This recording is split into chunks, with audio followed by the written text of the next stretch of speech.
Welcome back to our Legacy series. We are thrilled to continue our conversation with Dr. Saphir Athyal. As you might recall, Dr. Athyal comes from a respectable family from within the old St. Thomas community of South India.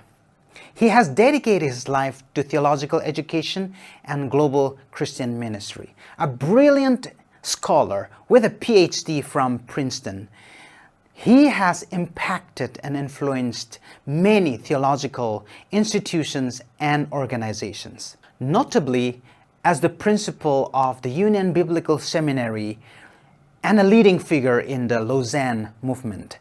So grab a cup of chai, sit back, and be blown away by his incredible story as told to Captain Jose Uman, the CEO of Lifeway India.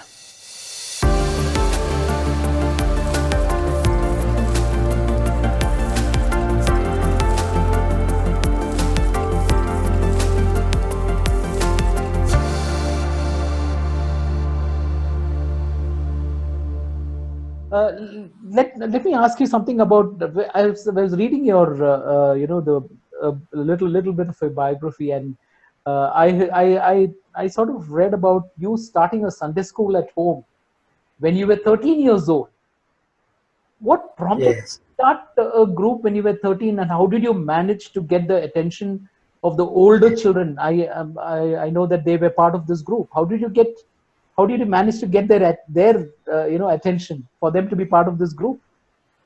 Yeah, because I grew up the pastor's family, and we had very focused Bible training and teaching of the Bible, both in our family prayer and otherwise. I knew Bible pretty well, even when I was 13 years old.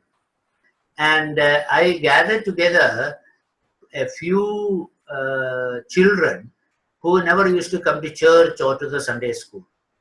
Several in the group were older to me, and of course they wanted to hear stories. So I used to tell them about Jesus and the gospel and what is the heart of Christian faith through stories. And then I used to always point to the nature and all that and tell them. For example, I used to tell, oh, look at that crow. The crow has two wings, and for us to go forward, we need two wings.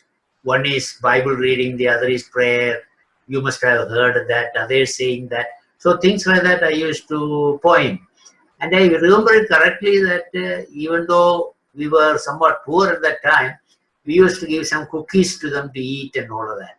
So they used to come and listen very intensely, and I had the joy of telling them very clearly in my language, which was their language. So I could sort of communicate. And I had, as I knew Jesus at the time, I had the power of the Spirit in communicating. Yeah, that's right. There was a revival that took place in Kerala in the 1940s, isn't it? You were still in high school at that time. Yes. What was your experience about that revival? You know, Jesus said the wind blows, about the Holy Spirit. The wind blows. You don't know from where it comes, where it goes. In history of the church, every once in a while, there is a revival movement. We don't know the reason, the background, but it all of a sudden can come, and a lot of people come to know Christ. So in 1940s, mid-40s, we had a great revival in that part of the world.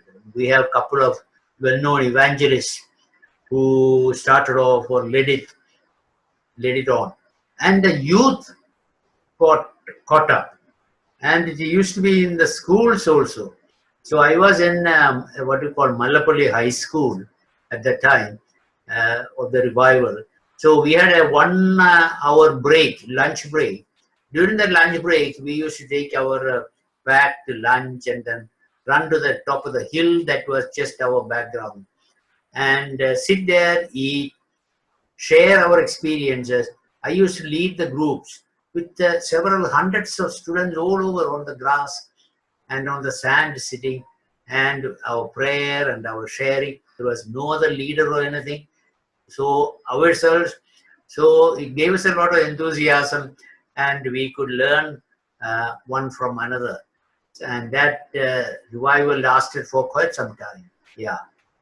Who were these evangelists who led at that time? You spoke about them. The two major ones you may not know. One we call Sadhu Kuchugunya. Sadhu Kuchugunya Upadeshi. Another one is Maman Upadeshi. Maman Upadeshi. Upadeshi means evangelist. But these two are very, very powerful people. Powerful in the sense of power of the Holy Spirit. And they used to speak in very big pandals with hundreds of people. Pandal made out of coconut leaves, and hundreds of people with a lot of singing, and they used to speak. And then ask those who commit their lives to the Lord to stand up. And many people stand up, committing their life to the Lord, and it caught on. The main thing in the church leadership had nothing to do with the revival.